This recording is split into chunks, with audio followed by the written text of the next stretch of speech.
Fala, Medcoffer, tudo bem? Muito bem-vindo a mais um vídeo aqui do nosso canal do YouTube. Meu nome é Felipe, eu sou um dos coordenadores aqui do Medcoff. Nessa aula de cirurgia pediátrica, o professor Leonardo, ele que é cirurgião geral formado pelo HC aqui da USP e cirurgião pediátrico pelo HCPA lá no Sul, ele vai te explicar os principais temas de cirurgia pediátrica para sua prova, né? Temas quentes aí, tanto para a prova de R1 quanto para a prova de R+ cirurgia. Então aproveita, tenta assistir essa aula sentado, né, com o seu notebook, fazer anotações e aproveita aí, vamos com tudo, rumo à sua aprovação agora no final do ano.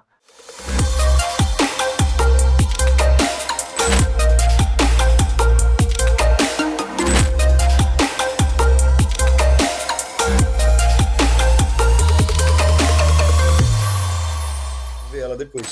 E aí a gente tira todas as dúvidas depois da aula. A duração vai ser mais ou menos de 1h30, dependendo das dúvidas de vocês, tá? Eu vou passar aqui por todos os maiores temas da cirurgia pediátrica, os que mais caem. Não vou aprofundar, tá? Isso aí vocês aprofundar vocês vão na aula, mas vou dar uma pincelada para a gente relembrar, fazer algumas questões e vamos nessa, tá? E o que vocês tiverem mais dúvidas além da aula, também pode dar-lhe pau. Fechou? Esse é o momento que vocês têm. Não é o único momento, vocês também vão poder me contactar ao longo de todo o ano para esclarecer dúvidas, tá bom? Então, vou apresentar aqui e vamos nessa. Pronto.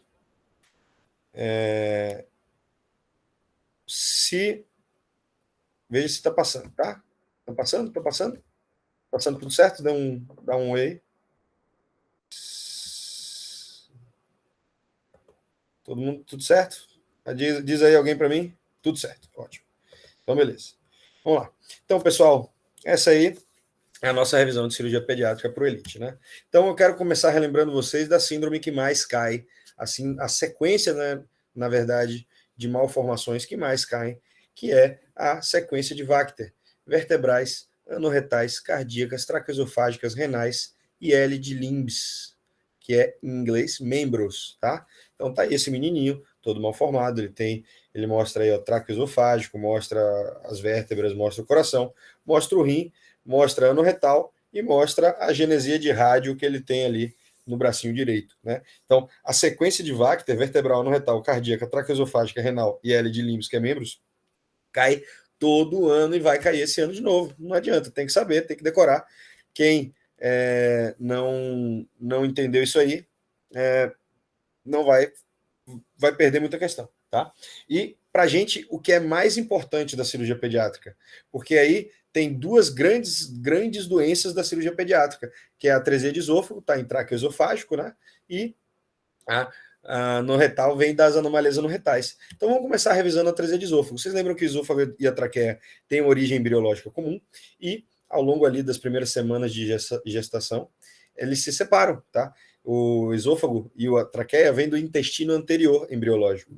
Aí surge o broto respiratório, que vai formar traqueia e pulmões, e se diferencia do esôfago e se separa, tá? Então, aí forma os mais diversos tipos de atresia de esôfago que estão aí embaixo, são esses 5, né? A, B, C, D e E. O C é o mais comum, é o C de comum, lembra disso, tá? Então, como é o C? É uma atresia proximal com uma fístula traqueoesofágica distal, tá? Fístula distal é uma coisa que é muito importante para a gente, porque a fístula distal, ela vai dizer que quando ela existe, os cotos esofágicos eles estão mais próximos.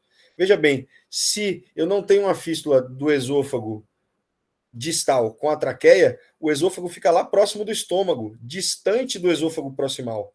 Então, na hora da anastomose, essa anastomose é tensa. O nome disso é atresia de esôfago long gap, que são o tipo A e o tipo B, principalmente, porque eles não têm uma fístula traqueosofágica distal.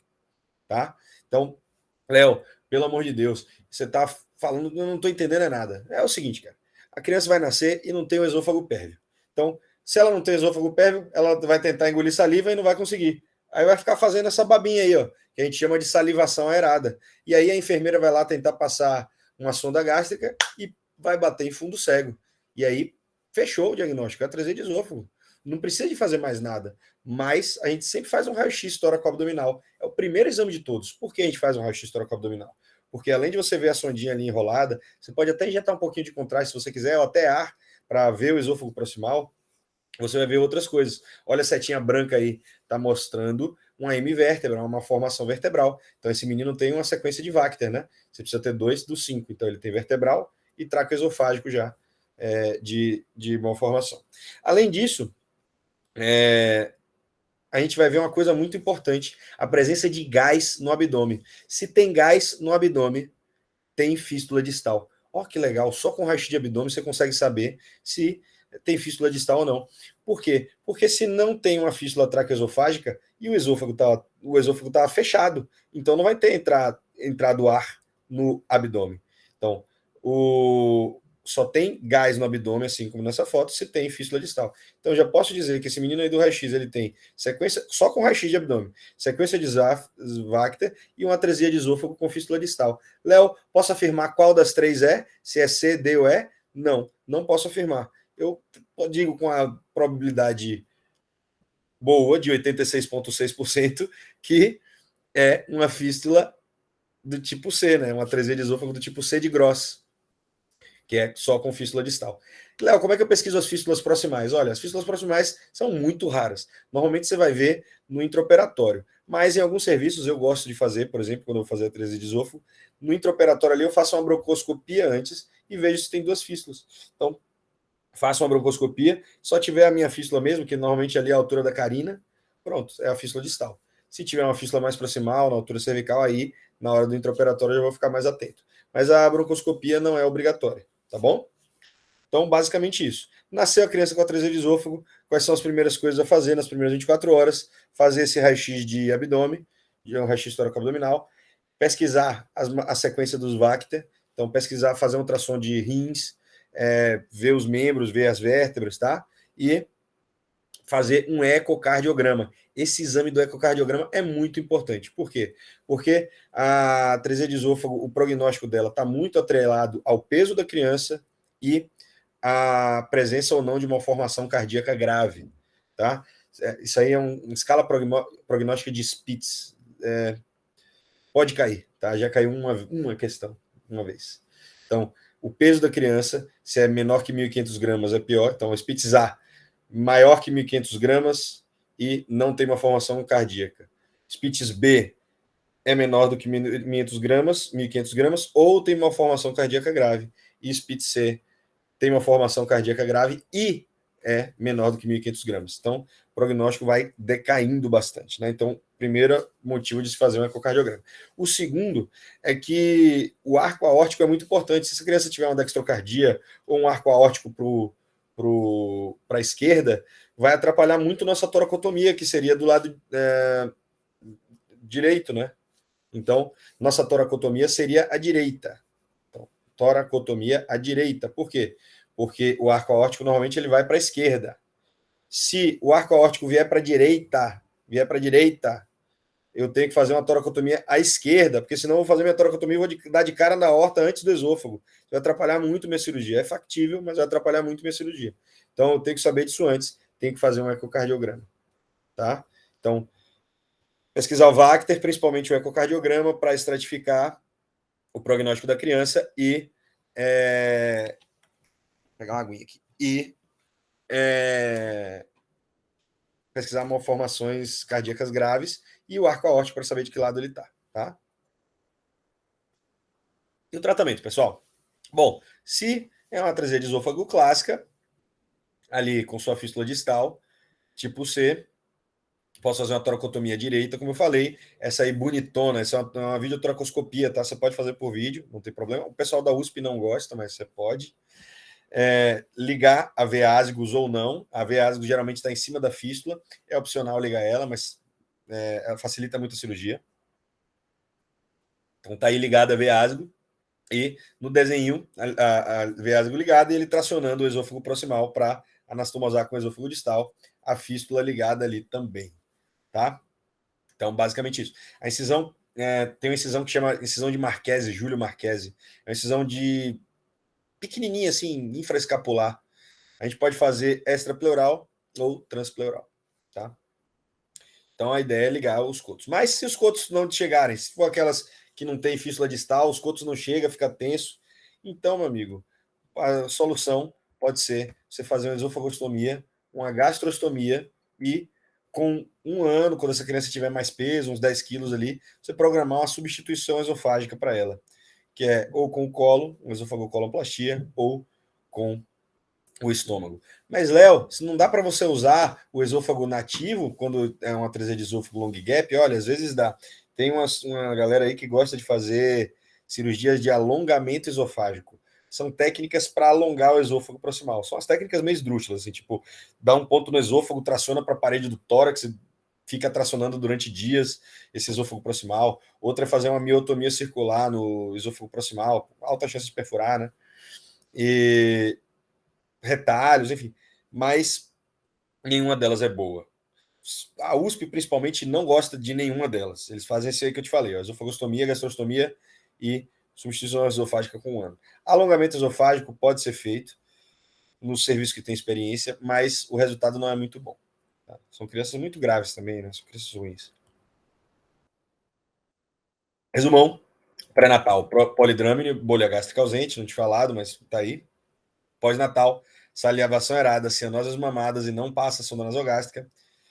Nas primeiras 24 horas, raio-x, toracoabdominal e Vacter, e fazer a toracotomia dessa criança. Se for uma atresia de esôfago longa gap, você tem a opção ou de alongamento ou de substituição. Atresia de esôfago é isso daí, matamos, tá? Então olha essa questão. Unesp 2021, baita questão. Um recém-nascido durante exame físico na assistência ao parto apresenta a imagem a seguir. Não houve progressão da sonda orogástrica. A classificação mais provável dessa malformação, ó, então olha só, ele mostrou pra gente aí uma salivação errada e mostrou um abdômen. E ele quer saber o tipo que é. Eu já dei a dica para vocês que é o B, tá? Mas por B, que é o tipo A, que é a letra B, né? O tipo A de Gross é a letra B. Mas por que é o tipo? Por que é essa alternativa? Léo, por que não é o tipo C que é o mais comum? Pessoal, olha para esse abdômen aí que ele está mostrando. Não tem nenhuma distensão. É um abdômen quase escavado. Aliás, é um abdômen escavado. Esse abdômen escavado quer dizer que não está passando ar para o abdômen.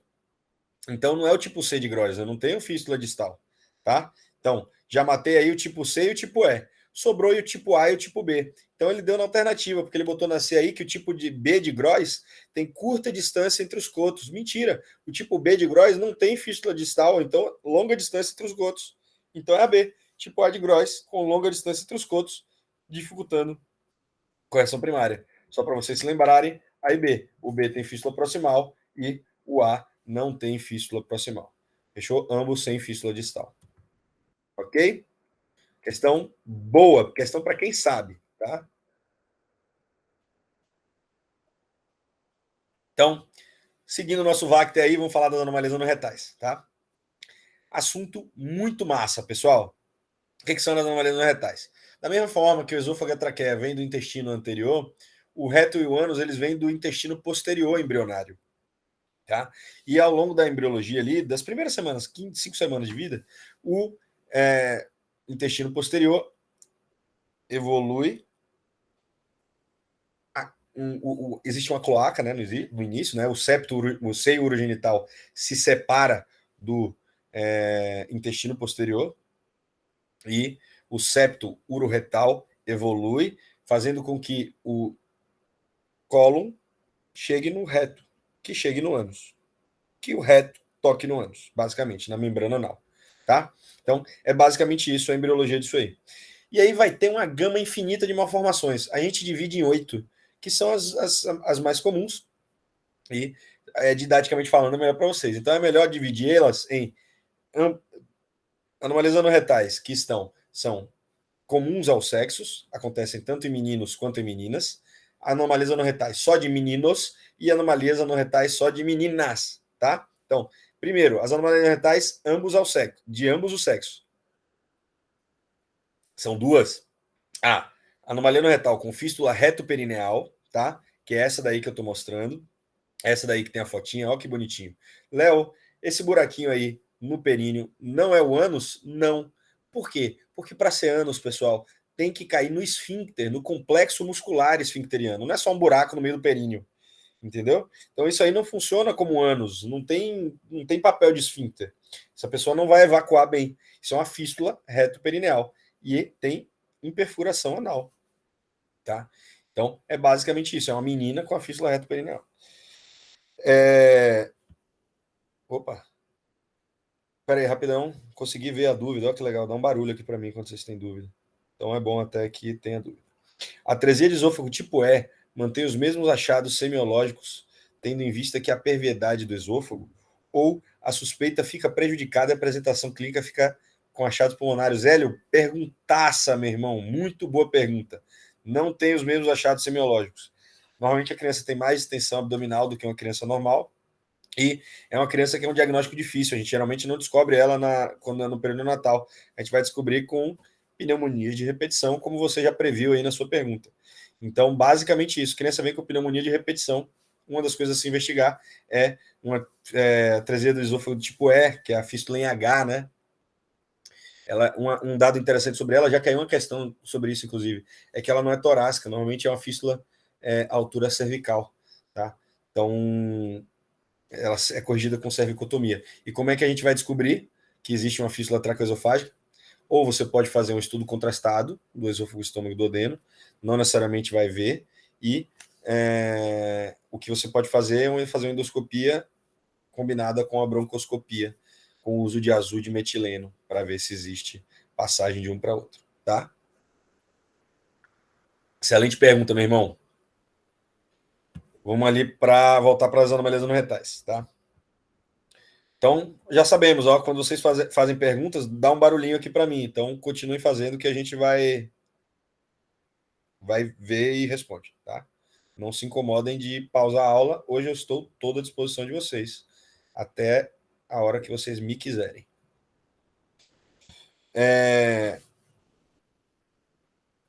Anomalias não retais, então, falei da fístula reto-perineal.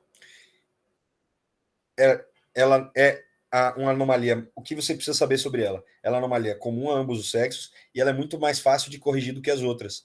Todas as outras anomalias, a gente vai fazer uma anorretoplastia sagital posterior, que é a cirurgia, já que o nome é grande, né?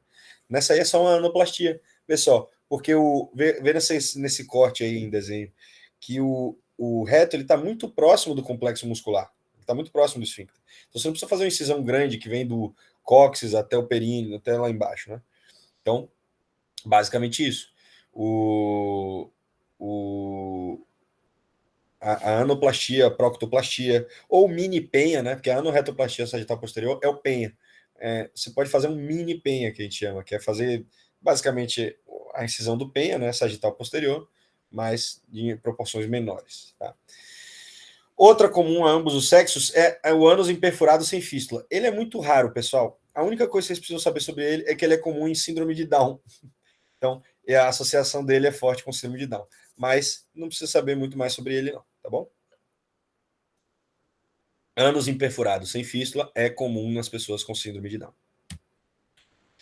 Então, vamos falar das anomalias dos meninos. Veja só, as anomalias dos meninos normalmente são com a via urinária. Normalmente não. As que não são perineais ou sem fístula são com a via urinária. Então, pode ser returetral bulbar, returetral prostática e retovesical. Tá em ordem aí, tá? Returetral bulbar é da esquerda, retovesical é a da direita e returetral prostática é a do meio. Então, a returetral bulbar é a mais comum e é a mais de melhor prognóstico de continência. Toda vez que eu falo de prognóstico aqui, é prognóstico de continência fecal e urinária, tá? Então, a returetral bulbar é a melhor prognóstico de continência. Por quê? Porque ela é mais baixa, pessoal. Ela está mais próxima ali do ânus. Mas, Léo, por que isso é importante? Número 1, porque a natureza, o sistema geniturinário, ele não evoluiu sozinho até ali. Então, quando deixa de chegar o reto no ânus, também deixa de chegar a musculatura, deixa de chegar a inervação, tá? Então, a natureza não chegou e não completou seu trabalho até ali, tá? Então, esse é o primeiro motivo de ter um pior prognóstico. Segundo, que para corrigir as anomalias mais altas, a gente tem que dissecar mais. Então, a gente acaba lesando nós mesmos mais coisa, então o prognóstico de continência piora. Por isso, a fístula reto-vesical é a catástrofe do menino. A fístula reto-vesical é a mais grave do menino. A fístula retoretral bulbar é a mais benigna do menino e, graças a Deus, a mais comum. Tá? Então, Léo, como eu sei qual é qual?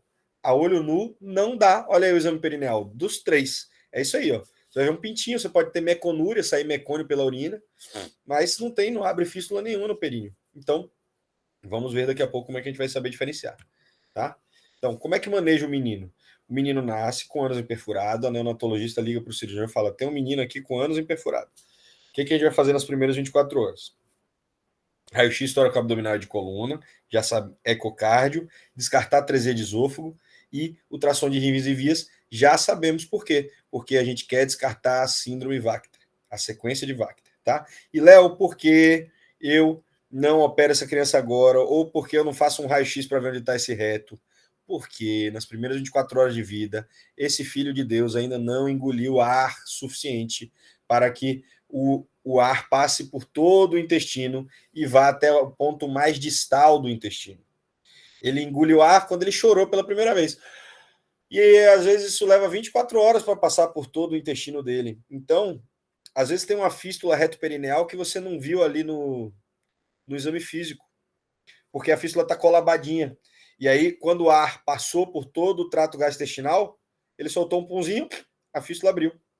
Olha só, é uma fístula retoperineal, podemos fazer só uma anoplastia, não precisa fazer uma cirurgia grande, tá? Então pode ser isso, por isso que a gente espera 24 a 48 horas.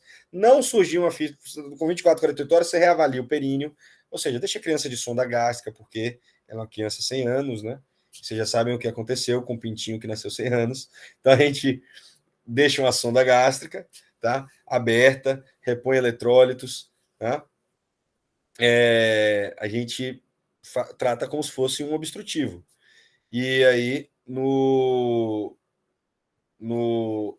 depois dessas 24, 48 horas, reavalia o períneo. Se surgir uma fístula retoperineal, é uma fístula retoperineal. Se não surgir uma fístula retoperineal, a gente faz esse raio-x horizontal com raios laterais, ou antigamente chamava de invertograma, que fazia com a criança virar de cabeça para baixo. Como é que é esse raio-x? Você bota uma moedinha ali onde você acha que deveria ser o ânus, visualmente falando, e aí bate esse raio-x e aí você vai ver a distância do reto até a moedinha. E também a relação do reto com o cóccix, tá? Por quê? Olha só, aí a fístula retoperineal surgindo depois de 24 horas. Por quê?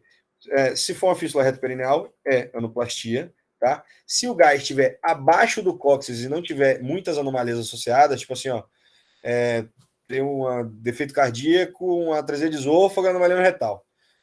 Essa criança você não vai operar anomalia no retal de cara, não vai fazer um reparo primário, tá? De anomalia no retal. Então, uma criança que não tem muitas anomalias associadas e o gás está abaixo do cóccix, ou seja, uma criança com um quadro mais benigno, a gente pode fazer um penha direto, fazer uma anorretoplastia sagital posterior direto, sem colostomia, tá? Fazer uma cirurgia em um tempo só.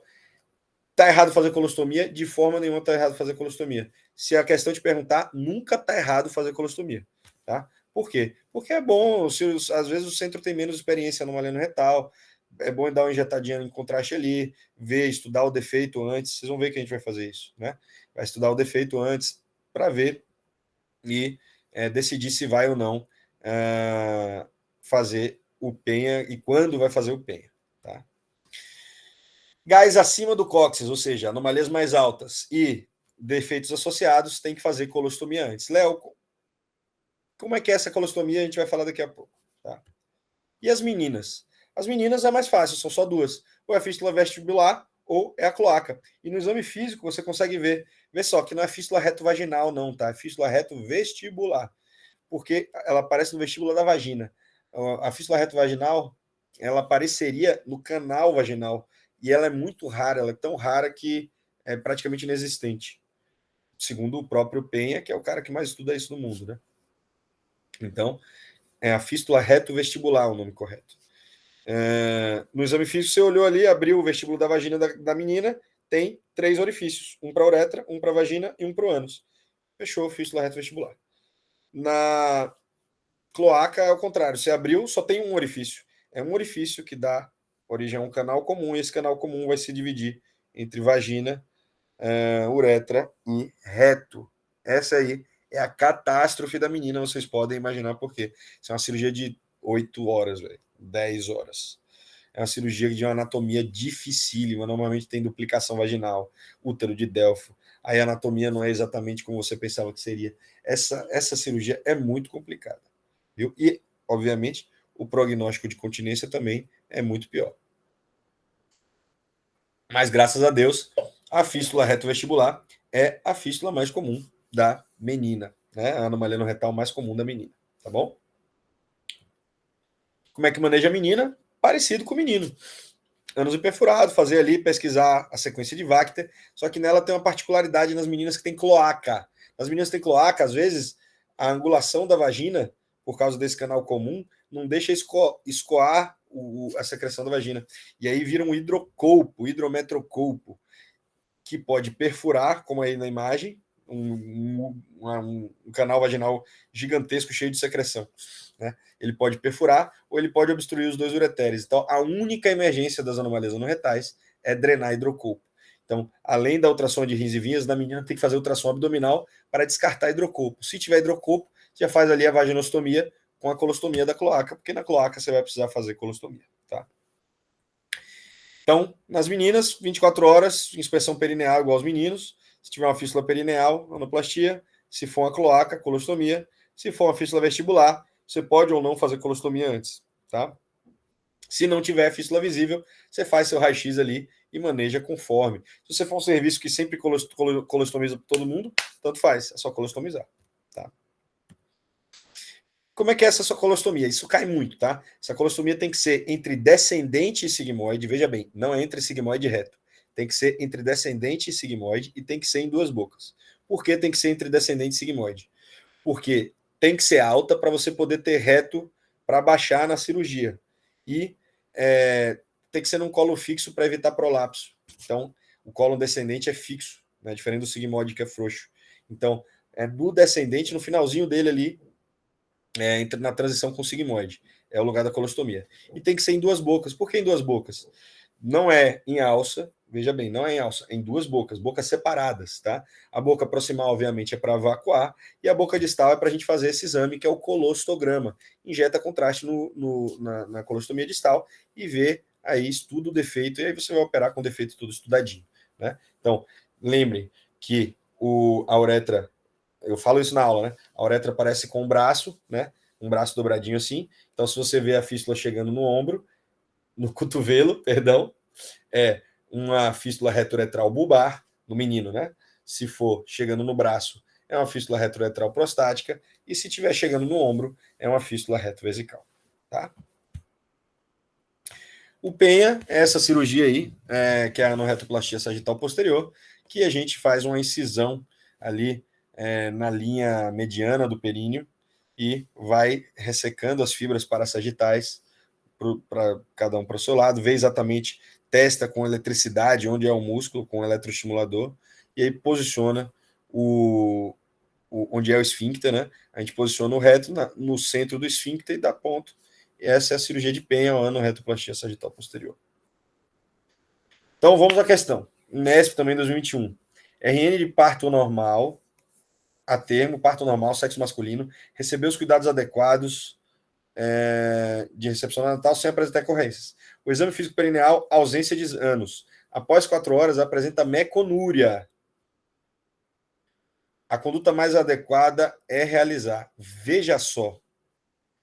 Baita questão para você entender que colostomia nunca está errado. Então, vamos de baixo para cima. Anorretoplastia sagital posterior mínima. Nessas primeiras 4 horas, aí nesses primeiros 24 horas, você não sabe nem. Anorretoplastia sagital posterior mínima é um mini penha, né? A gente só poderia fazer isso nas fístulas retoperineais. Falso. Colostomia em duas bocas, no cólon sigmoide distal. Não pode, lembra que eu falei que o sigmoide é frouxo? E também não vai dar espaço para você baixar o reto, então tem que ser entre descendente e sigmoide, lá em cima. B, colostomia em alça. Não pode colostomia em alça, pessoal, porque sai cocô da alça proximal para a alça distal. E como está atrésico lá embaixo, aí vai ficar acumulando, vai ficar aquele cocô duro, é ruim. Tem que ser separado para você deixar em uma bolsa só na proximal. Não deixar cair cocô na distal, tá? Colostomia em duas bocas na transição entre cólon descendente e cólon sigmoide. Perceba, ele não disse qual anomalia é, não te deu raio-x, mas ele também não te deu a opção de fazer uma anorretoplastia sagital posterior de prima, né? Não estaria errado se fosse uma fístula retoretral bulbar, mas ele não tem como descartar, porque ele não tem um raio-x lateral. Ele não sabe se a anomalia é baixa, não sabe se o gás está acima do cóccix, não sabe se a criança tem outras anomalias, mas colostomia nunca está errado. Então, colostomia em duas bocas na transição entre colo descendente e sigmoide. Tudo bem? Captaram a mensagem? Alguma dúvida aí de anomalias anorretais? Gabriele e Melissa, não estou conseguindo ver as imagens. Que imagens? Agora eu já passei 10 minutos dessa mensagem, né? Desculpa. Vocês estão vendo as imagens?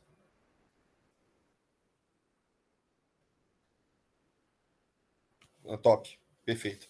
Alguém tem alguma dúvida de anomalias anorretais? Alguém tem alguma dúvida de anomalias anorretais? Fale agora o cálice para sempre. Vamos passar. Em 5, 4. Quer que eu pare e diga pera? 3, 2, 1. Bola para frente. Tá? Tem mais um aí, ó. Menino com diagnóstico de anomalia no retal com colostomia interna para investigação e possível correção da anomalia. Pode-se afirmar que, veja só, é uma anomalia no retal de menino, né? Então o exame físico não vai dizer muita coisa, você vê que ele tem uma colostomia lá em cima, e o colostograma ele deu a dica, é o cólon, fístula, e a fístula chegando na bexiga. É uma fístula reto-vesical. E ele disse pra gente qual é a resposta, que o abaixamento do reto é possível por laparoscopia. Pessoal, eu esqueci de falar isso na aula, mas é verdade. As anomalias mais altas, tipo a reto-vesical, a gente pode fazer e deve fazer um auxílio da videolaparoscopia para soltar a fístula por cima, porque é uma fístula muito alta. Aí a gente disseca o reto por cima, vira a criança, faz o penha e puxa o reto para baixo. Tá? Então, para a gente não ficar dissecando muito pelo períneo. Então, sim, isso é verdade. Colostomia definitiva é o mais indicado nunca em anomalias anorretais. Trata-se de uma anomalia anorretal baixa, falsa, retovesical, e D, é necessário um abaixamento ileal com reserva. Isso é coisa de coloprócto, tá? Aproveitando que tem um coloprócto aí, tá? Então, é isso, basicamente. Então, resumão, meninos, uretral bulbar, uretral prostático vesical, meninas vestibular e cloaca, perineal e sem fístula são dos dois, aguardar 24 horas, pesquisa o Vacter, depois reavalia o períneo e vê se vai precisar o raio-x, tá? Nas cloacas, sempre drenar o hidrocopo, que é a emergência. Na dúvida, sempre colostomia, nunca é errado. Perineal é anoplastia, o resto se resolve com penha. Fechou? Beleza, galera, vamos nessa. Agora a gente entra num tema muito legal pra gente, ó, que é enterocolite necrotizante. Na verdade, a gente vai entrar num tema de vômito bilioso no recém-nascido, tá? Vômito bilioso no recém-nascido. Toda vez que um recém-nascido vomita bilioso, a neonatologista chama o cirurgião pediátrico. Uma das primeiras suspeitas que a gente tem é da enterocolite necrotizante. O que é enterocolite necrotizante? É uma doença inflamatória dos recém-nascidos, ninguém sabe muito bem por que ela ocorre, porque a barreira é imatura, que o sistema imune é imaturo, que não sei o quê, que fórmula. O fato é que ocorre em recém-nascidos prematuro baixo peso, ou recém-nascidos que já têm alguma coisa grave, então, tão graves porque têm uma cardiopatia tão graves, ou tão sépticos por alguma outra coisa, e aí engatam enterocolite junto. Não são recém-nascidos rígidos, não é uma doença de recém-nascidos rígidos, é uma doença de recém-nascidos prematuros, baixo peso, principalmente, ou recém-nascidos que já estão graves por outra coisa. Tá? E o que acontece? Aí, o Bell fez esses estágios aí para a gente ter uma noção de como é o curso clínico dessa doença. Né? Então, inicialmente, a alça está inflamada, a alça ela começa a inflamar, e aí começa a gerar aquele ilho, começa a ter distensão abdominal, um pouquinho, né? Distensão abdominal leve, pode ter sangue oculto nas fezes, vai fazer um raio-x, não é um raio-x muito diferente. Eu tenho um aumento do resíduo gástrico na sonda. Isso daí é totalmente inês específico, né? Então, aumento de extensão abdominal leve, aumento do resíduo gástrico, o raio-x está normal, no laboratório está tudo bem. Então, é uma criança só para a gente ficar atenta, é uma enterocolite suspeita, grau 1. No grau 1B de Bell já vem o sangue vivo nas fezes, que é uma coisa que é muito característica de enterocolite. Existem outras coisas que dão sangue vivo nas fezes do recém-nascido? Sim, divertículo de Meckel, intolerância ao leite, intolerância à lactose, enfim, várias outras coisas. Então, podem dar sangue vivo nas fezes do recém-nascido. Então, não necessariamente sangue vivo nas fezes é enterocolite, mas já é um enterocolite com um B, né? É uma suspeita mais forte. No 2A, que é uma enterocolite comprovada, qual é a grande diferença para comprovar que é enterocolite? É esse sinal aqui, pessoal, a pneumatose intestinal. Então, está distendido, está com resíduo gástrico aumentado, e eu tenho gás na parede da alça. Vejam só se vocês conseguem ver meu mouse. Se conseguirem, diga sim. Conseguem ver meu mouse?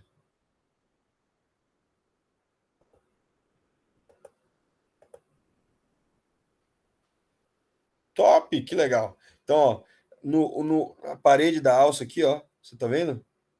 Vocês estão vendo a parede da alça, esse pretinho, aqui, o branco é a alça demasiada, né? Esse redondo. E o pretinho ao redor dela, isso aqui é ar. Isso quer dizer que tem bactéria anaeróbia se proliferando ali na parede da alça. Isso daí é pneumatose intestinal. Pneumatose intestinal é quase patognomônico de enterocolite necrotizante. Tá? Por que quase? Porque é patognomônico no contexto clínico adequado. Prematuro, baixo peso, com sinais de enterocolite, tem pneumatose, é enterocolite necrotizante. Se for um recém-nascido ígido que não tem nada, fez um raio-x e viu uma pneumatose, isso aí não é nada, né? Isso aí é muito leite, às vezes pode dar alguma colite que a criança está passando. A enterocolite necrotizante é uma entidade muito específica que é inflamatória e não infecciosa. Tá? A doença é inflamatória. Então, o 2A é isso daí. O 2B, ela tem celulite de parede já, ó. Ó como fica essa parede toda vermelhinha, demasiada. Parece uma abscessão essa criança, né? Então, isso aí é uma enterocolite necrotizante 2B de Bell. Tá? 3 já é uma enterocolite avançada, já está com plaquetopenia, sepse grave, bradicardia, hipotensão, às vezes CIVD. E na 3B, ela tem pneu peritônio ou paracentese com saída de fezes, cocô. Então, tem comprovação de perfuração. 3B é a perfuração. Pessoal, a única indicação cirúrgica é a 3B. Tá? Só precisa operar, indicação absoluta de cirurgia na 3B. Até a 3A é clínico. Tá? Jejum, antibiótico de amplo espectro, sonda aberta, seriar os raios-x de 6 em 6 horas. Por que seriar esses raios-x? Porque se perfurar, a alça está toda inflamadona ali. Ela pode estar necrótica, mas não necessariamente ela está perfurada. Se ela perfurar, eu quero pegar bem na hora que ela perfurar, porque eu preciso operar. Por que eu postergo tanto de operar e não tiro logo as alças que estão necróticas? Porque essa criança, pessoal, tem alta chance de ter uma doença chamada intestino curto. Enterocolite necrotizante é a causa mais comum de intestino curto. As alças vão ficando pretas, se você for tirando alça demais, a criança fica sem alça. Às vezes tem que fazer anastomose do duodeno com transverso. Então, isso aí não vou dizer que é incompatível com a vida, mas é compatível com a vida muito ruim. Tá? Então, a gente preserva o máximo essas alças. As crianças têm pior prognóstico quando faz cirurgia. A gente só faz cirurgia se for extremamente necessário. E ainda tem um porém. Em crianças menores de 1.500 gramas, ou seja, muito baixo peso, que estão instáveis, para a gente levar para o centro cirúrgico, a gente pode fazer drenagem peritoneal beira-leito. Botar um penrose na fossa ilíaca direita, um penrose na fossa ilíaca esquerda e drenar esse cocô perfurado aí e não precisar operar. Aí às vezes você posterga, opera quando a criança estiver melhor, ou tem gente que nem opera. Isso aí varia de serviço para serviço. Mas a maioria opera ainda. Espera a criança estabilizar depois da drenagem, faz uma laparotomia e vê ali o que sobrou. Tá? Geralmente, quando a gente faz a laparotomia, a gente faz ostomias, a gente não faz anastomose primária, porque essa anastomose, obviamente, não vai pegar nessa alça toda inflamada ruim. Tá bom? Então, enterocolite necrotizante, doença de recém-nascidos baixo peso. Aí o pneu peritônio. seguindo nossos vômitos biliosos no RN, a gente tem essa raio-x aí da esquerda, né? Que é o raio-x da dupla bolha, né? Dupla bolha todo mundo sabe que é a atresia de duodeno. Então, a atresia de duodeno é a atresia mais comum, atresia intestinal mais comum. Ela está muito associada com a síndrome de Down, muito associada, cai muito questão disso, por sinal. Tá? Então, bateu, criança vomitou bilioso. Primeiro exame a se fazer, raio-x. Por quê? Bateu o olho, atresia de duodeno, está indicada a cirurgia já, meu irmão. Bateu o olho, pneumatose intestinal, enterocolitina crotizante. Opa, pode fazer raio-x de 6 horas. Então, só no raio-x de abdômen você já sabe muita coisa, tá? Então, dupla bolha, atresia de duodeno. Atresia de duodeno, indicação cirúrgica, cara. A gente vai fazer uma anastomose em diamante, uma duodeno-duodenostomia. A gente vai anastomosar o duodeno atrésico com outro duodeno atrésico, tá? E vai bypassar o pâncreas ali. Se tiver um pâncreas anular, tanto faz, não muda a nossa conduta. É só bypassar o pâncreas, anastomose em diamante. Na aula vocês vão ver, na minha aula do extensivo e do HIT também, eu mostro como é que é essa anastomose e vocês vão ver que ela aumenta a superfície de contato da anastomose, diminuindo a chance de ter reestenose, tá?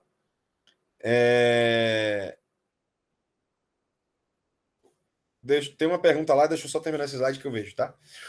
Então, os vômitos biliosos no RN, outra coisa que pode ser é má rotação intestinal, pessoal. Vocês lembram que o intestino médio, então a gente falou do intestino anterior, falou do intestino posterior, agora vamos falar do intestino médio. O intestino médio, que é dos 2/3 do duodeno até 2/3 do cólon transverso, ele sofre uma hérnia fisiológica durante o crescimento da criança, porque não tem barriga suficiente para ficar esse tanto de intestino, e ele vai voltando em giros de 90 graus. São 3 giros de 90 graus, totalizando 270 graus. Então, gira essas 3 vezes aí, e aí o seco se fixa na fossílica direita. Quando tem um defeito nessa rotação aí, eu posso gerar alguns problemas. O primeiro é as bandas de LED. Tá vendo essas bandas aí? Então, às vezes o recém-nascido não aceita a dieta, fica vomitando bilioso. E aí, o que é a causa? É essa banda peritoneal que o seco ele deveria se ligar na fossa ilíaca direita, né? Mas como ele se liga ali, nesse caso ele está no hipocôndrio direito, esse peritônio está obstruindo o duodeno, está por cima do duodeno. Então, essa criança não consegue comer por causa disso. E, além disso, né, o que pode acontecer é o volvo de intestino médio, que é muito temido, né? Porque, percebam, a artéria mesentérica superior ela está esticada quando o ângulo de Treitz está distante do seco. Se a gente aproxima o seco do ângulo de Treitz, a artéria mesentérica superior ela fica frouxa. Se ela está frouxa, ela está passiva de rotação. Se eu rodo toda a artéria mesentérica superior, eu isquemio dos 2/3 do duodeno até 2/3 do colo transverso. E se o cirurgião pediátrico não for rápido, essa criança vai ter uma anastomose do duodeno transverso e vai ser intestino curto, tá? Então, por isso que é importantíssimo a gente correr na frente desses doentes. Léo, como é que eu sei que é uma má rotação intestinal? Olha, é uma criança que não está aceitando dieta. Se ela tiver com volvo, ela vai estar grave pra caramba. O raio-x vai ser meio inespecífico. Vai ser um raio-x assim de obstrutivo, tá? Tá grave, raio-x inespecífico, laparotomia. Nem precisa esperar estar grave. Você vê que já tem uns sinais de sepsis, assim, o raio-x não é de pneumatose, não é enterocolitina crotizante. Se passou pela sua cabeça o pensamento de má rotação intestinal, bota em sala que pode ser, tá? Laparotomia. Nas crianças que têm aquele vômito, mas estão bem, estão estáveis, estão tranquilas, dá tempo de fazer um raio-x contrastado e a gente vai ver um sinal, que é o sinal do saca-rolhas, tá bom? Então, um recém-nascido pré-termo, pequeno para a idade gestacional, questão do ABC, apresenta no 5º dia de vida súbito distensão abdominal e vômitos. Então, é um prematuro que está com distensão abdominal e vômitos. Opa! Enterocolite necrotizante. Evolui letargia e queda do estado geral. O exame físico encontra-se desidratado, descorado, abdômen distendido e doloroso, difusamente a palpação. Toque retal com saída de fezes pútridas. Olha só. Considerando a principal hipótese diagnóstica, assinar a conduta. Então, pós-diagnóstica é um recém-nascido prematuro que tem sangue nas fezes e distensão abdominal. Isso para a gente é enterocolite necrotizante. Tá? A. Iniciar antibiótico terapia de amplo espectro para anaeróbios, solicitar enema opaco para abaixamento de colo. Falso, não é doença de risco. B. Iniciar antibiótico terapia de espectro para anaeróbios, solicitar colonoscopia, nada a ver. C. Iniciar antibiótico terapia de amplo espectro, radiografia de abdômen para avaliar complicações. Você vai seriando, faz de 6 em 6, aí a criança vai melhorando, você passa para de 8 em 8, aí a criança melhora mais um pouquinho, você passa para 12 em 12, a criança melhora mais um pouquinho, você tira. Tá? D. Iniciar antibiótico terapia de amplo espectro, indicar colostomia de urgência. Não é necessária colostomia. Tá bom? Única indicação cirúrgica, pneu peritono. Vamos ver a questão que tem aqui. Vitor perguntou: na aula do extensivo foi falado sobre as complicações cirúrgicas da atresia de esôfago. Verdade. Fiquei com dúvida sobre a refístula. Qual a diferença entre fístula de anastomose, conduta conservadora, e refístula, conduta cirúrgica? A segunda seria mais tardia, por esse motivo eu não fecharia sozinha, impedindo conduta conservadora. Perfeito, Vitor. Perfeito. Fístula de anastomose, normalmente é uma fístula intracutânea, né? Pode até ter uma fístula para o mediastino, mas, enfim, é uma coisa aguda ali, é uma coisa que você vai ver nos primeiros dias de vida, nos primeiros dias pós-operatório. Tá? Isso é uma fístula da anastomose. Como é uma fístula da anastomose de qualquer cirurgia nossa que a gente faz. Né? Então, se tiver fístula na anastomose, você vai deixar em jejum com NPT ou então pode até deixar dieta por sonda, 14 dias, e bola para frente. Tá? Refístula é aquela criança que operou de atresia de esôfago e refez a fístula traqueoesofágica. Não é uma fístula de anastomose. Então, é uma fístula traqueoesofágica. Essa criança aí, ela vai aparecer na emergência com pneumonia de repetição. Tá? E aí, na refístula, a gente vai fazer endoscopia combinada. Né? Endoscopia e broncoscopia. A fístula de anastomose, com exame contrastado, né? Você vai ver com um raio-x do esôfago e estômago do odeno. Entendeu? Então, são diagnósticos, sintomas e condutas diferentes. Você entendeu? Ou ficou alguma dúvida?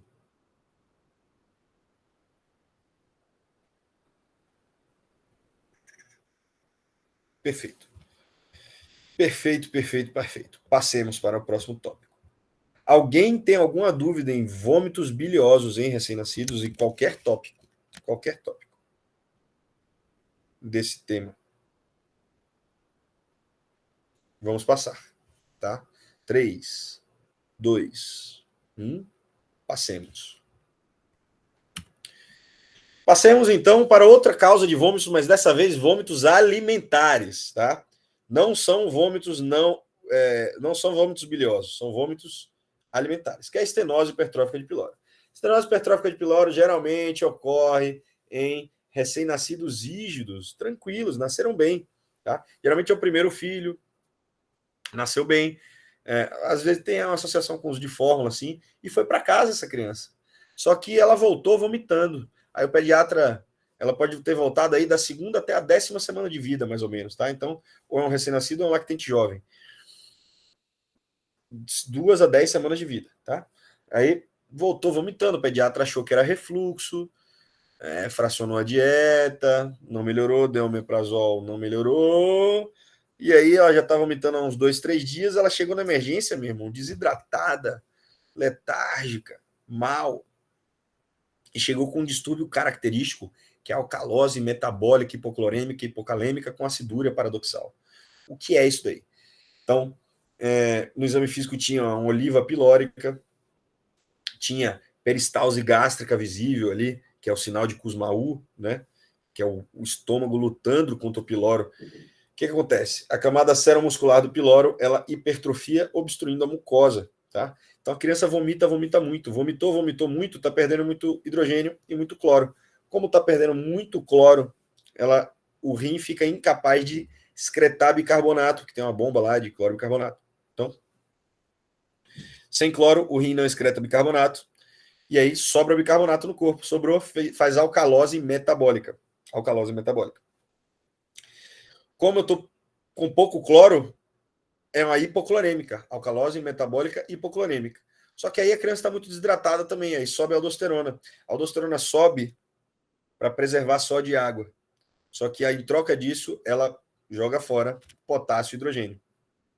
Então, apesar de estar com alcalose, eu estou jogando hidrogênio para fora, tanto no vômito como na urina. Então, a alcalose metabólica, hipoclorêmica e hipocalêmica, que eu estou perdendo potássio também, com acidúria paradoxal. Então, é basicamente esse o distúrbio mental. Isso cai demais, isso despenca nas provas. Tá? Tem muita questão disso aí. Léo, chegou essa criança, e aí, o que eu faço? O que você faz, meu irmão? Primeiro você faz o diagnóstico. Se tiver oliva pilórica, é possível. Para algumas provas, isso aí é patognomônico, tá? Para outras, é melhor você diagnosticar com ultrassom. Faz ultrassom, viu ali o diâmetro aumentado, tanto o diâmetro transversal do piloro maior que 3 milímetros, quanto longitudinal maior que 14 milímetros. 3,14, lembra do pi, né? Lembra do número pi. 3 milímetros, 14 milímetros, são as dimensões do piloro. Dimensões maiores que essas aí, do diagnóstico de estenose petrófica de piloro. E aí vão levar para cirurgia de jeito nenhum. Eu tenho uma criança desidratada, com alcalose metabólica, mal, hipocalêmica. Então não é para levar para cirurgia, porque você vai matar ela na mesa. Então, hidratação, geralmente faz pushes de soro fisiológico, tem vários protocolos. Quando eu tenho uma compensação desses distúrbios metabólicos, geralmente baseado por metas, tipo assim, ó, bicarbonato menor do que 25, potássio maior do que 3, aí a gente leva para o centro cirúrgico, de forma eletiva. Pode ser por vídeo, uma piloromiotomia videolaparoscópica, ou pode ser uma piloromiotomia Afreder-Ramstedt, que é a clássica, né? Como é que é isso aí? Eu só abro a camada seromuscular do piloro para deixar a mucosa respirar. Na aula eu deixei uma imagem bem legal disso aí, vocês provavelmente viram, tá? Lactente de 6 semanas de vida, masculino, nascido a termo, dá entrada em pronto-socorro apresentando vômito desde a 3ª semana de vida, com importante progressão para vômitos em jato. Perda de peso e hidratação importante. Foram colhidos vários exames sanguíneos e realizados raio-x simples de tórax e abdômen. A gasometria arterial revelou alcalose metabólica com hiponatremia, hipocloremia e hipocalemia. O raio-x simples revelou distensão gástrica importante, com diminuição da distribuição de gases pelo abdômen. Em relação ao suposto diagnóstico, em questão, assinale a alternativa correta. A hipocalemia e a hiponatremia são decorrentes dos vômitos constantes apresentados pelo recém-nascido. Falso. A hipocalemia e a hiponatremia, elas são decorrentes da urina, né? Do rim, e não dos vômitos. A hiponatremia se deve ao fato da compensação renal pela perda de potássio. Ao contrário, né? O potássio que é o rim que perde. Bom, a hiponatremia se deve à aldosterona. C. A hipocalemia e a hipocloremia são decorrentes dos vômitos constantes apresentados pelas.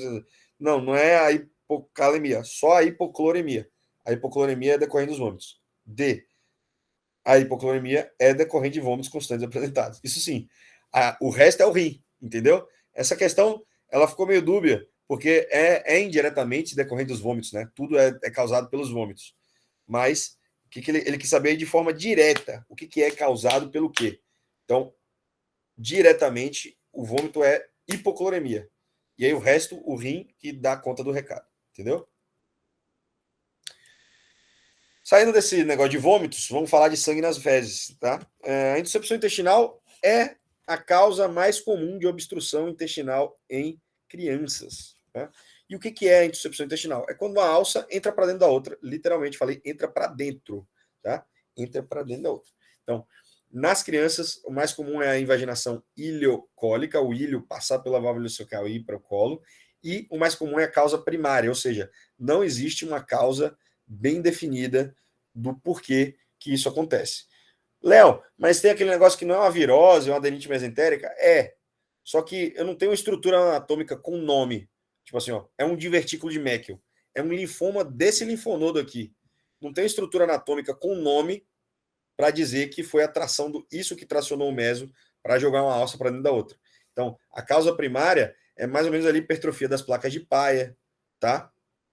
Por conta, provavelmente, de uma lesão viral que leva a uma tração do meso e jogar uma alça para dentro da outra. E aí a criança chega com um quadro de cólica obstruída e fezes com sangue, fezes em geleia de framboesa, né? Então, pode ter uma massa palpável em salsicha na fossa ilíaca direita. E esse quadro clínico aí, você faz um ultrassom, vai ver o sinal do rim, o sinal do sinal do alvo, que é o principal sinal, né? Tem o sinal do pseudo-rim também, que vai mostrar a cabeça da invaginação, e tem o sinal de Dance, que mostra a fossa ilíaca direita vazia, porque o ilho entrou todo para dentro do colo, tá? São sinais ultrassonográficos de intussuscepção intestinal. Feito isso, galera, a primeira escolha é fazer uma redução hidrostática, a não ser que a criança tenha já peritonite. Se ela tiver peritonite, está contraindicada a redução hidrostática, tá? Aí é cirurgia. Mas redução hidrostática é a principal escolha. E como é que ela é feita? Passa uma sonda de Foley pelo ânus da criança, pede para o pediatra dar uma sedadinha, joga um equipo com soro a uma altura de 1,20 m a 1,50 m da criança, tá? E essa coluna d'água de 1,20 m, 1,50 m vai jogar a água para dentro do colo e empurrar o intestino para o seu lugar. Você pode fazer isso guiado por ultrassom, ou se você jogar um contrastezinho na bolsa, você pode fazer isso guiado por radioscopia. Tá? Se não der certo uma vez, duas, três, aí você tem que fazer cirurgia nessa criança. Na cirurgia é só tirar a alça, tá? Ressecar se tiver alguma necrose, alguma coisa assim, e não dá para fixar. Você não vai fixar intestino delgado, não tem nem onde, né? Então é só tirar a alça uma de dentro da outra e é isso aí. Tá bom? Alguma dúvida de estenose hipertrófica de sinal de Dance também é ultrassonográfico, Thaís. O sinal de Dance também é ultrassonográfico. É quando o ultrassonografista bota o probe na fossa ilíaca direita e a fossa ilíaca direita está vazia, tá? Fossa ilíaca direita vazia, porque o ilho foi todo para dentro do colo, tá? Então, sinal de Dance, sinal do alvo e sinal do pseudo-rim são os três sinais que mais caem, assim, são os mais importantes. Tem mais, né? Mas esses são os mais importantes. Alguma outra dúvida sobre estenose hipertrófica de piloro e intussuscepção intestinal? Vou passar em 3, 2, 1. Vamos lá. A insuficiência intestinal é a invaginação de uma parte do intestino para outra. É uma das causas mais frequentes de obstrução aguda no intestino em bebês e crianças pequenas. Nesses casos, é correto afirmar, vamos de baixo para cima. A redução pneumática é preferida à redução baritada nos casos com maior tempo de história e com sinais de peritonite. Falso. A redução pneumática pode ser feita também, jogar ar para dentro, tá? Aqui a gente não tem muita essa estrutura. Eu não sei nem bem como é que se faz mais no exterior. Aqui a gente faz mais hidrostática do que pneumática, tá? Mas nos casos que tem perfuração, peritonite, não, né? Então isso aí opera. C. A ultrassonografia abdominal é útil no diagnóstico, apenas quando utilizada em conjunto com o enema opaco. Falso. Não precisa de enema opaco, só ultrassom. Diagnóstico clínico de dor abdominal, vômitos e fezes com sangue, sem massa palpável, estão presentes juntos na maioria dos casos, sendo indicado tratamento sem necessidade de exames complementares. Falso, né? Então, na maioria dos casos, que sempre é a minoria dos casos que tem tudo, que é totalmente florido, né? Vocês não vão marcar isso sem consciência. A, que é a verdadeira. A intussuscepção pode ser transitória, principalmente em intestino delgado, observado em gastroenterites, provavelmente por causa de hiperatividade do intestino inflamado. Na maioria dos casos, não tem conduta cirúrgica. Pessoal, isso é muito verdade, tá? Você vai ver uma caralhada de ultrassons dizendo que tem vaginação. Delgado, delgado, jejum no ilho, ilho. Cara, normalmente pra gente tanto faz isso daí. Isso aí é peristalse normal. O intestino entra e sai. E é isso aí. Ou o ultrassonografista interpretou peristalse como invaginação. A gente vai atribuir os sintomas da criança a uma invaginação delgado, quando é uma invaginação grande, assim, maior que 3 centímetros. E se não tem nada, outra coisa que justifique. Tá? É muito difícil a invaginação delgado causar sintomas. Normalmente as invaginações delgado, ela ocorre, estão ocorrendo em mim agora, estão ocorrendo em você aí que está assistindo. Elas ocorrem e elas saem, elas se desfazem sozinhas durante a peristalse. Tá? O que dá ruim na criança é a invaginação delgado-cólon, ilho colônica, porque a válvula ileocecal não deixa o delgado voltar. Pode ocorrer delgado, dar sintoma, precisar operar? Pode. É raro pra caramba. E geralmente é quando elas são maiores que 3 centímetros, mas pode. Tá?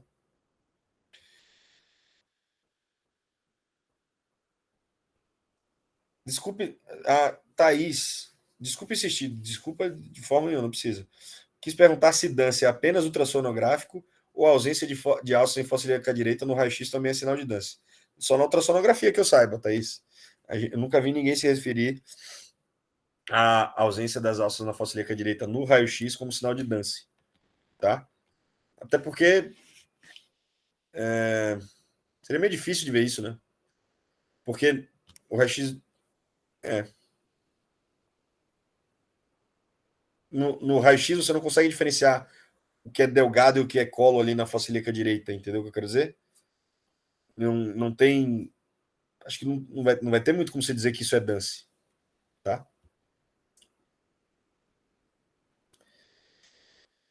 Beleza. Saímos da barriga e vamos para o tórax, para a alegria do Hélio.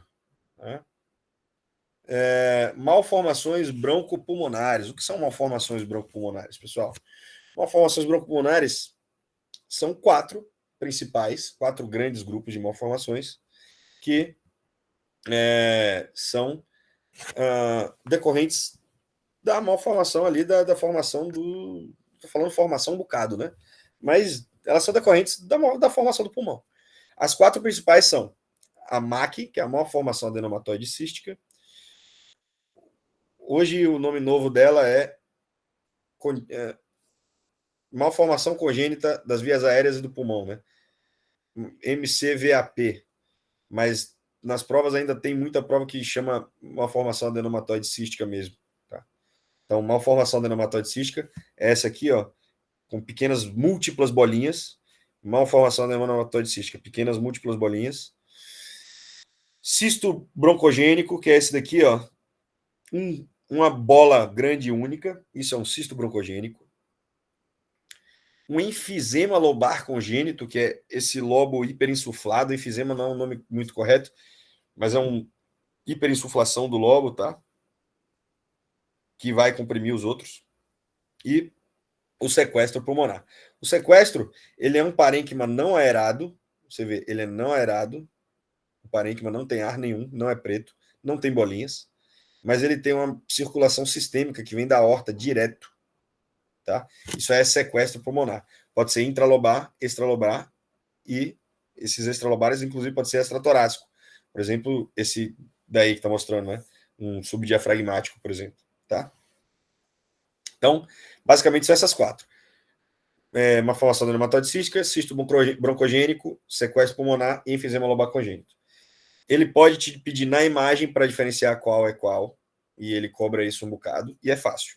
Múltiplos cistos, adenomatoide cística. Um cisto grande só, cisto broncogênico. Circulação sistêmica não aerada, sequestro. E um lobo pretão hiperinsuflado, enfisema lobar congênito. Tá? Por que a gente junta elas todas? Porque todas elas têm basicamente o mesmo sintoma, que é infecção pulmonar de repetição.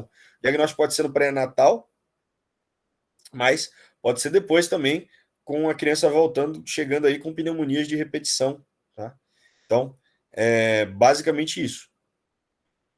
Se o diagnóstico for no pré-natal e a criança nascer assintomática, às vezes essas crianças, principalmente do enfisema lobar, por exemplo, tem uma lesão tão grande que ela nasce com insuficiência respiratória.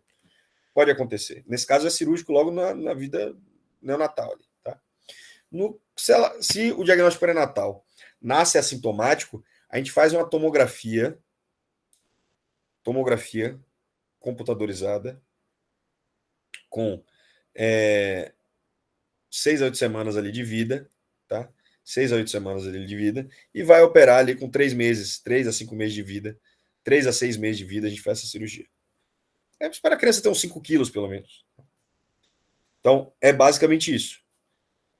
Tomografia antes, 3 a 6 semanas de vida, e vai operar dos 3 aos 6 meses de vida. Tá? Porque você precisa da tomografia para saber a anatomia, pode operar por videotoracoscopia, e qual é a cirurgia? Lobectomia para todos. Então, os sintomas é igual para todos e a lobectomia é igual para todos. O que diferencia? A malformação adenomatoide cística, em 1% dos casos, na vida adulta, vira um câncer, que é o blastoma pleuropulmonar. Léo, tenho que operar todas as malformações broncopulmonares? Não, não precisa operar. Todas. Quais são as lesões que você pode observar? Você pode observar lesões pequenas, enfisema lobarzinho pequeno, ou um sequestro extralobar pequeno. Por que não intra? Porque o intra ele tende a infectar mais. Tá? Lesões pequenas, a gente pode observar, tá? Com controle de imagem. E ainda existe outra coisa.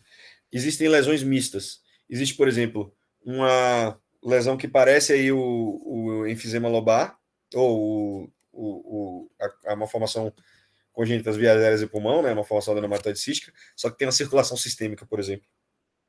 Mas aí é sequestro? Não. Mas também não é. Isso é uma lesão mista, tá? Isso mostra que essas malformações ela tem uma origem embriológica comum, que às vezes existem lesões mistas. A gente divide didaticamente entre essas 4 aí, mas podem ter mix delas, tá? Questão grande, hein? Vou ler rápido.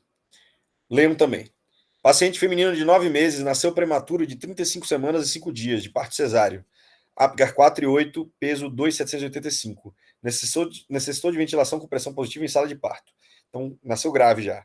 Evolui com desconforto respiratório após 24 horas, necessitando internação na UTI neonatal por 24 dias. Após a alta, apresentou um episódio de laringite e um de pneumonia, nos quais necessitou internação de UTI devido ao desconforto respiratório. Na última internação, submetido a videodeglutograma, então, é um RN, tem 9 meses, que teve já múltiplas infecções respiratórias. E ele vai descartar, daí para frente, tudo que é causa de infecção respiratória. Na última internação submetida, videodeglutograma e dosagem de alfa-1 antitripsina, ambos normais. Então, descartou broncoaspiração, descartou deficiência de alfa-1 antitripsina. Há 2 semanas apresenta coriza e tosse seca. Há 1 semana fez diagnóstico de pneumonia, de novo iniciado tratamento dosimilar. Há 2 dias piora o estado geral e sibilância, apresentação de retração intercostal, sendo indicada nova internação. O raio-x de tórax evidencia hipotransparência em ápice do hemistórax direito. A broncoscopia evidenciou compressão extrínseca importante da luz traqueal. A tomografia de tórax diagnosticou tumor cístico e mediastino médio, região paratraqueal direita. Baseado no relato, escolha a alternativa que contempla o diagnóstico mais provável. Se eu tenho um tumor cístico no mediastino médio, tumor único, paratraqueal, o mais comum aí, meu povo, cisto broncogênico, tá? Beijo pra galera. Pneumatocele infectada pode ser, mas geralmente não é no mediastino, pneumatocele, né? Pneumatocele é no parênquima pulmonar. Pneumonia direita e abscesso pulmonar também, né? Teratoma de mediastino, ressecção cirúrgica. Bom, isso aí seria, mas o mais comum é que seja um cisto broncogênico, até pelo quadro de múltiplas infecções respiratórias, tá? Anel vascular não é um tumor cístico, e enfim, é isso aí.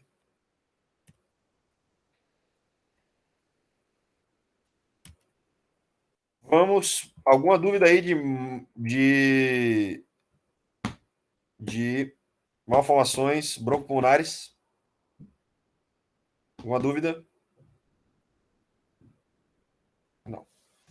Vamos para essa questãozinha aqui, ó.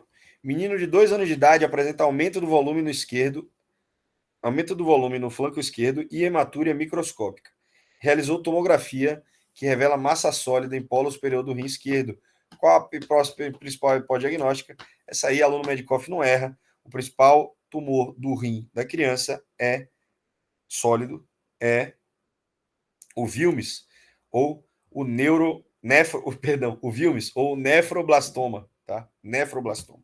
Tá? Então, o Wilms é o principal tumor do rim da criança, né? Ele, em tumores abdominais, ele só perde para o neuroblastoma, que é o mais comum. O Wilms é o segundo mais comum. É um tumor que tem 10% de metástase ao diagnóstico, e a metástase geralmente é pulmonar, tá? E ocorre geralmente dos 3 aos 5 anos de vida ali. O vírus ele tem muita associação genética, síndrome de Dennis-Drash, síndrome de WAGR, aniridia esporádica, que é a ausência de íris, né? Então, todas essas associações tudo isso está associado com Wilms, tá bom? Então, na maioria das crianças, o diagnóstico é com a massa abdominal assintomática, né? A mãe papou no banho, o pediatra papou na consulta, faz ultrassom, tem uma massa sólida, faz a tomografia, olha o tumorzão lá. E aí, na tomografia, você vai ver o sinal da garra, que é o sinal que o polo renal está envolvendo o tumor. O tumor é do rim, não invade o rim. Tá? Isso aí é bem importante. Basicamente, no protocolo da CIOP, o tratamento, então, o estadiamento é tomografia de tórax, abdômen e pelve, só, tá? Não precisa de outro exame. No protocolo da CIOP, a gente não faz biópsia desses tumores e o diagnóstico é tomográfico e a gente opera, tá?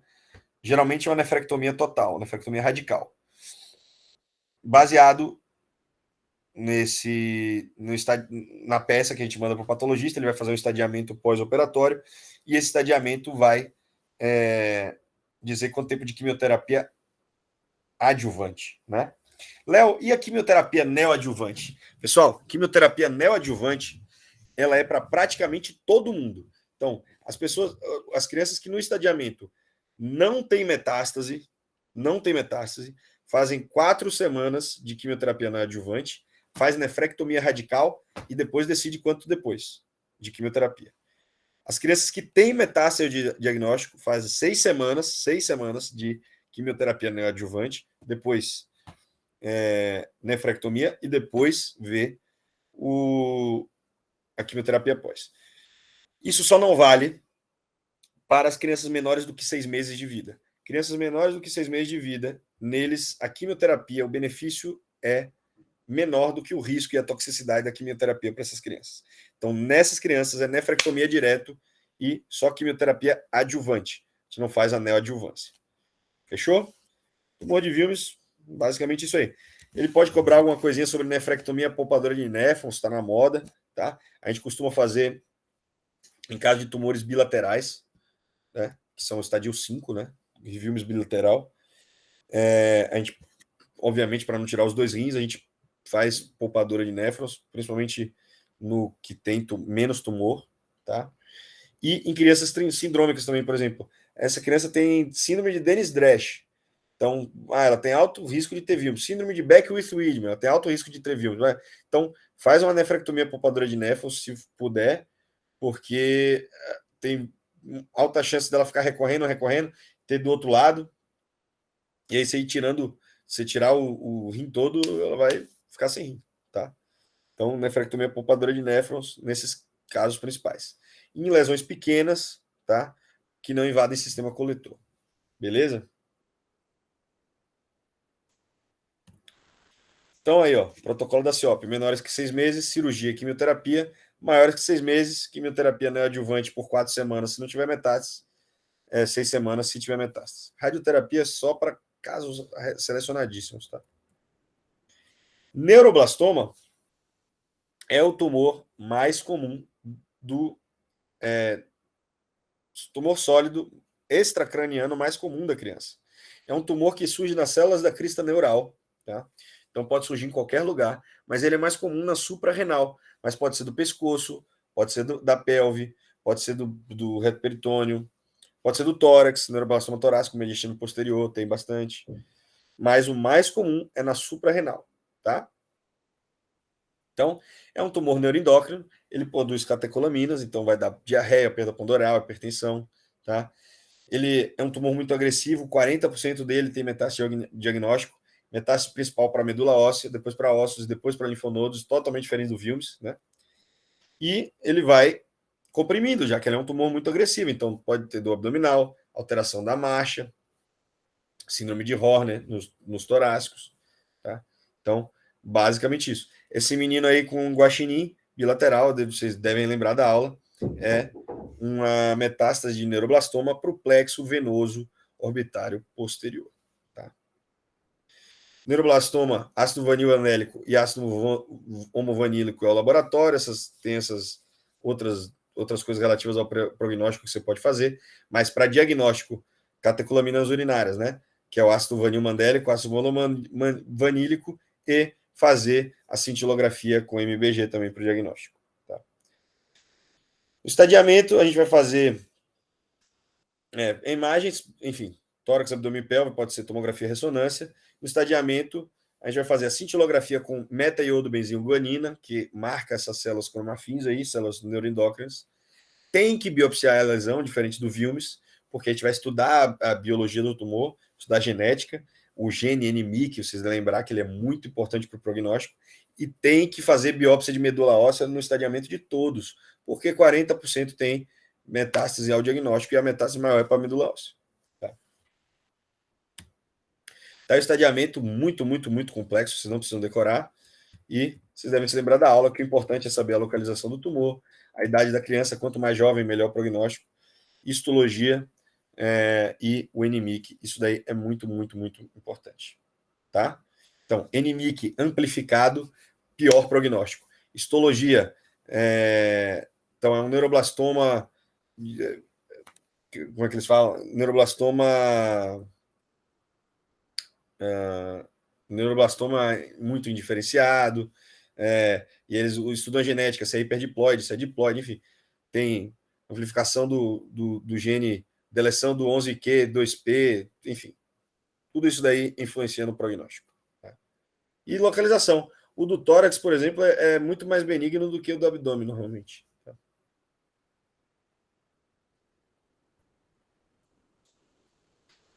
Tratamento.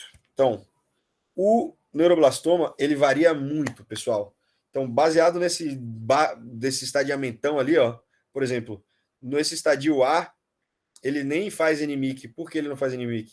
Porque são crianças muito jovens, menores do que 1 ano e meio, que têm lesões pequenas.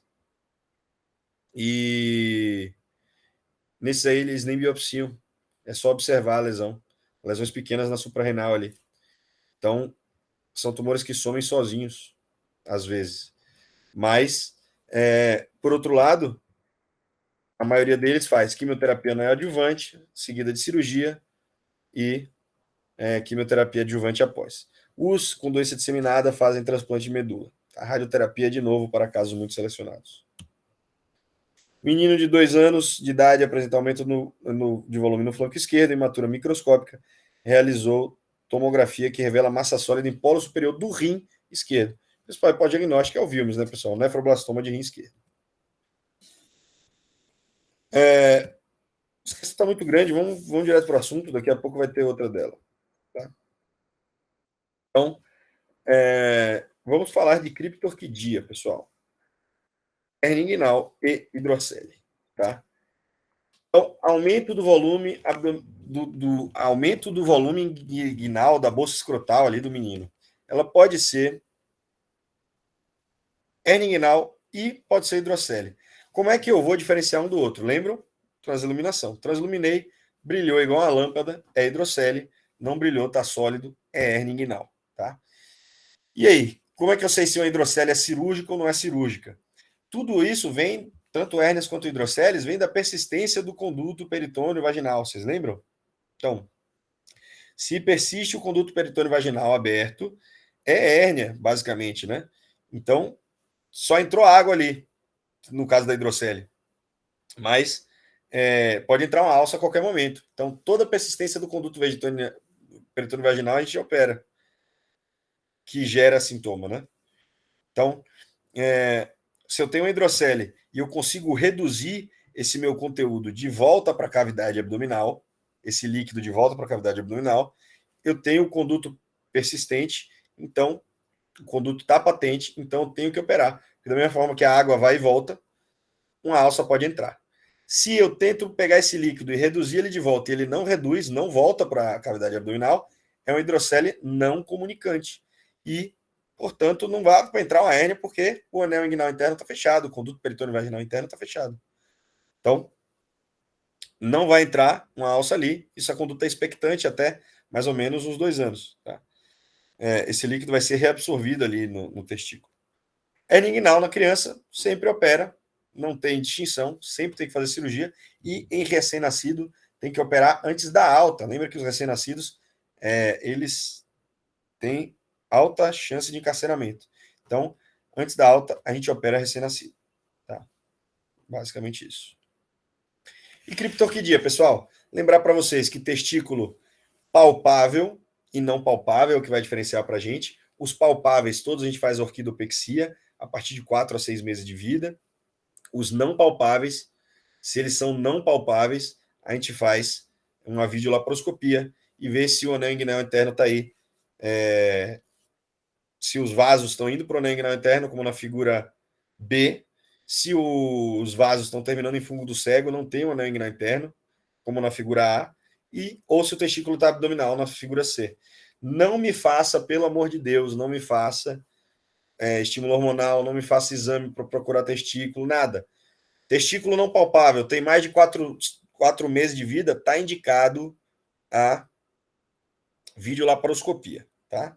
Então, no A, quando os elementos do cordão estão terminando em fundo cego, é o vanishing testes, não tem nada a fazer, testículo sumiu, não existe, a genesia testicular. No B, eu tenho que fazer uma exploração inguinal, orquidopexia inguinal, porque eu só não consegui palpar o testículo, mas os vasos estão indo para lá, para a região inguinal, então o testículo está lá.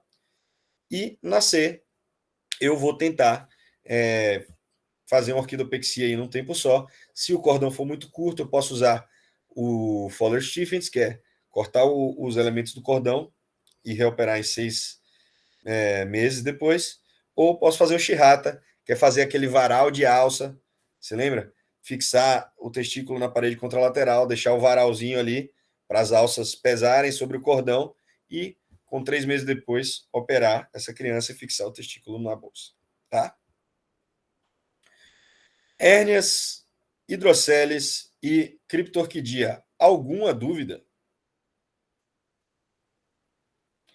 Passando em 3, 2, 1. Vamos nessa. Pais de um lactente de 2 meses de vida e história de prematuridade procuraram a pediatra para o exame de rotina. O exame físico foram constatados testículo direito retido inguinal e hérnia inguinal direita. O paciente foi encaminhado ao cirurgião pediátrico. Então, um lactente de 2 meses de vida. Em tese, ainda não é criptorquidia, porque ele só tem 2 meses, mas tudo bem.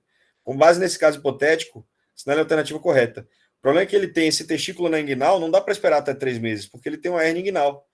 Então, se eu já vou operar a hernia inguinal que está indicada a cirurgia, faz orquidopexia, você vai olhar para o testículo e falar, não, deixa ele aí, espera ele descer. Claro que não, né?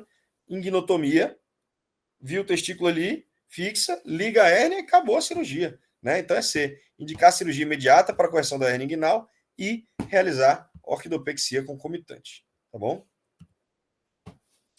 Estamos quase no fim, pessoal. Quero lembrar vocês também de um assunto muito comum, que é a doença de Hirschsprung, tá? Doença de Hirschsprung é quando eu tenho ausência de células ganglionares, né? Ausência de células nervosas no plexo mioentérico de Arrhenius, no plexo submucoso de Meissner, né? O que faz que eu tenha ausência de peristalse. Então, dali para frente não vai ter mais peristalse. Lembra que o Hirschsprung, as células, elas migram em sentido crânio-caudal. Em sentido crânio-caudal. Então, se eu tenho ausência de peristalse no sigmoide, eu tenho ausência no reto. Mas não necessariamente eu vou ter no descendente. Não sei se vocês estão entendendo. Veja só, dessa seta vermelha aí para baixo não vai ter mais célula. Mas para cima tem o megacólon congênito, né, que é outra doença, outro nome dessa doença. A parte mega do cólon é o cólon saudável, por incrível que parível. O cólon doente é o cólon distal, que é o cólon espástico, sem células, sem peristalse. Tá? É uma criança que tem atraso na eliminação de mecônio. Quando você faz um toque retal, tem fezes explosivas. E aí você vai fazer, o primeiro exame é um raio de abdômen, vai ter uma distensão, você faz o enema opaco, tem essa zona de transição aí, que é o ponto onde as células, o cólon deixa de ser mega e passa a ser espástico, tá? Tendo a zona de transição, eu vou fazer um diagnóstico com biópsia de reto, né? Essa biópsia vai dar hipertrofia nervosa e ausência de células ganglionares. Como é que eu trato o Hirschsprung? Tem que fazer ressecar todo o segmento doente. O problema é que é até lá embaixo, né? Então, para fazer essa anastomose é difícil. Então, tem as 3 principais técnicas, que é Duhamel, suave e Swenson. Tá? E o endonal, que pode ser suave ou Swenson endonal. Lembrar da complicação mais frequente do Hirschsprung, que é a intraocolite. Não confundir jamais com enterocolite necrotizante, tá? Enterocolite, essa daqui do Hirschsprung, é enterocolite de estase. É porque tem muitas fezes ali acumuladas, que gerou translocação bacteriana. Então, essa enterocolite a gente trata com lavagens, antibióticos, lavagem intestinal, antibiótico, internação, tá? Tem que fazer lavagem intestinal. Passa uma Foley, soro, 3 vezes ao dia. Soro, soro, soro, lavar essas fezes podres todas. Tá? Como é que a criança vai aparecer? Vai aparecer com febre, distensão abdominal, ruim na emergência e uma história de constipação prévia. Daí o Swenson, o Duhamel e suave. Eu já falei isso na aula, estamos só revisando, né? São as 3 formas de anastomose aí, de abaixamento de colo. Menino de 5 anos apresenta constipação desde os primeiros meses de vida. Evacua uma vez por semana com grandes esforços, fezes volumosas que entopem o vaso sanitário. Algumas vezes só consegue evacuar após lavagem intestinal. A mãe não sabe relatar se houve atraso na eliminação de mecônio. Relata ter tido diferentes tratamentos com medicações laxativas sem sucesso. A exame físico, abdômen distendido, não reativo, com fezes palpáveis até o mesogástrico. Manometria no retal, ausência de reflexo inibitório retanal. E o enema opaco conforme a imagem. A conduta mais adequada é realizar o diagnóstico. Como é que a gente faz o diagnóstico? Com biópsia retal, pessoal, letra D. Manometria, ela exclui Hirschsprung. Se o reflexo inibitório retanal estivesse presente, eu não precisava fazer a biópsia. Mas como ele está ausente, precisa, tá? Não é obrigatório fazer manometria. Abaixamento de colo, não, porque eu não tenho diagnóstico, só sobrou biópsia retal, tá? Isso aí. Estamos quase no fim, tá? Só temos mais 2 temas aí. Um deles é icterícia, tá? Em criança.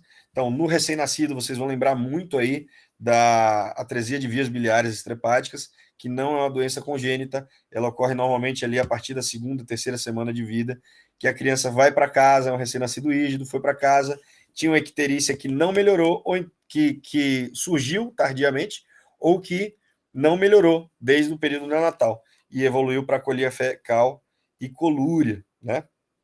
Vocês lembram disso? Então tem que excluir todas as causas de icterícia neonatal, fazer um ultrassom. O ultrassom pode ver ali o sinal do cordão triangular, que é raro de ver, mas é patognomônico. E fazer uma biópsia de fígado para diagnóstico. Essa biópsia vai vir com plugs biliares, infiltrado neutrofílico, tá? Feito o diagnóstico, se a criança tiver menos de 60 dias de vida, está indicada a cirurgia de Kasai. Se tiver mais de 60 dias de vida, já vai ter fibrose ali suficiente para esse fígado não ser mais utilizável e entrar para o transplante hepático, tá? Aí estão os 3 tipos, os 3 principais tipos. O mais comum é o tipo 3, tá? Tipo 3. Por isso que a gente tem que fazer o Kasai.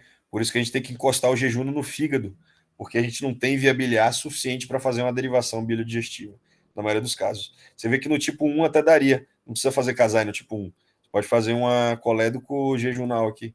Mas no tipo 3, que é 90 e tantos por cento dos casos, tem que fazer o Kasai. Que é péssima cirurgia, hein? Por sinal, o resultado é muito ruim. Também temos os mais variados tipos de cisto de colédoco, vocês lembram disso? Essa é a classificação de Todani. Lembram da tríade do cisto de colédoco, que é massa palpável, dor abdominal e icterícia, tá? Tendo isso, com episódio com logite, flutuante, enfim, a gente faz um ultrassom, dilatação cística das vias biliares, a gente faz a ressonância, que é o padrão ouro aí para o cisto de colédoco, e a gente vai classificar eles e operar conforme a classificação, né? Então, a maioria deles a gente vai fazer uma derivação biliodigestiva, né? Encostar um jejum aí no colédoco. Mas em alguns deles, tipo, o tipo 3, dá para fazer uma ressecção endoscópica ali da colédococele, né? Ou o tipo 5, que é a doença de Caroli, a gente faz o transplante hepático, porque tem cisto em tudo quanto é lugar, né? Então lembrem dessa classificação de Todani, vejam direitinho e me digam se tem alguma dúvida em icterícia na criança. Alguma dúvida? Eu tô rouco, devia ter trazido mais água para mim. 3, 2, 1, vamos passar para o nosso último assunto, que é... Ah, não, temos a questão. Icterícia é um achado comum no berçário do recém-nascido e em lactentes jovens. Na maioria dos casos, essa hiperbilirrubinemia desaparece espontaneamente, sem necessidade de consulta ou intervenção cirúrgica. Isso é verdade, né? É importante, no entanto, identificar a criança que tem icterícia patológica, persistente além de 2 semanas de vida. A respeito dessas crianças, assinala a alternativa correta. A combinação de icterícia progressiva, fezes alcoólicas e urina escura deve levantar suspeita para a presença de atresia de via biliar. Verdade. A icterícia envolve hiperbilirrubinemia indireta. Falso, a hiperbilirrubinemia direta, né? B. Devido à dificuldade diagnóstica da atresia de vias biliares e o diagnóstico diferencial com hepatite neonatal, recomendo esperar um período de 12 semanas. 12 semanas? Não. Antes da exploração cirúrgica. Não, vai passar de 60 dias isso aí. Tem que operar antes de 60 dias, senão você vai ter que transplantar. Tá? C. A biópsia hepática percutânea pode auxiliar de forma confiável no diagnóstico da atresia biliar. Verdade. O achado de proliferação dos ductos é considerado diagnóstico. Verdade. D. A etiologia da atresia biliar é bem conhecida, sendo a causa genética falsa, mal conhecida. Ninguém sabe direito como é que isso acontece.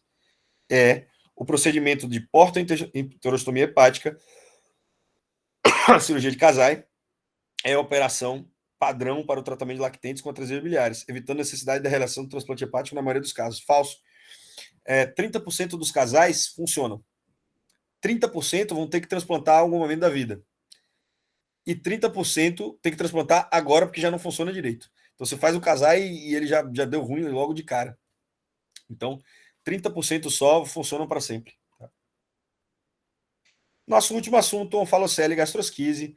Fácil, teta demais, né, pessoal? Então, vocês lembram que onfalocele é essa daqui, né? Tem um saco envolvendo, são defeitos maiores, são mães velhas, são mães mais velhas, é um defeito na base do cordão umbilical e está muito ligado a síndromes e a doenças genéticas. Síndrome de Beckwith-Wiedemann, pentalogia de Cantrell, tá? Várias doenças que são associadas a onfalocele. Já a gastrosquise não. Mães jovens, defeito à direita do cordão umbilical, sem saco envolvendo e sem outra anomalia associada que não a atresia intestinal, tá? Basicamente isso é a gastrosquise. Então, na prova, o que vai cair para diferenciar vocês dois é isso daí. Lembrar que as duas, o fechamento primário é preferível. Lembrar que a gastrosquise é urgência, porque as alças estão aí todas expostas. A onfalocele não é urgência. Às vezes, na onfalocele, a gente, inclusive, nem fecha, escarifica, né? Na gastrosquise, tentar fechamento primário, se não conseguir colocar silo, e fechando aí progressivamente. Basicamente isso. Em relação aos defeitos congênitos da parede abdominal, assinale a alternativa incorreta. A onfalocele apresenta geralmente um defeito maior, verdade, porém recoberta por membrana miliótica e peritônio, verdade. É um defeito maior com membrana. B. Na onfalocele, a protrusão pode ser formada não apenas por alças de Delgado, mas também por outros órgãos, verdade. Às vezes tem onfaloceles gigantes com o fígado todo dentro, baço, enfim. C. Na gastrosquise, as alças se encontram expostas com defeito paraumbilical, verdade. Geralmente é à direita. Existe gastrosquise esquerda, existe, é raro demais, péssimo prognóstico até. Mas normalmente é à direita do cordão umbilical. D. A gastrosquise se relaciona a pior prognóstico, pela maior incidência de malformações graves associadas. Falso. A onfalocele se relaciona para o maior prognóstico, pelas malformações associadas e pelo tamanho do defeito. Tá bom, pessoal? Era basicamente isso que eu tinha para conversar com vocês. Esse ano vai ser o ano de vocês com fé em Deus, tá? Vocês já estão no caminho certo, que estão no Medicoff. Só precisam agora escolher cirurgia pediátrica para fazer da vida. Porque cirurgia vascular não dá, né, pessoal?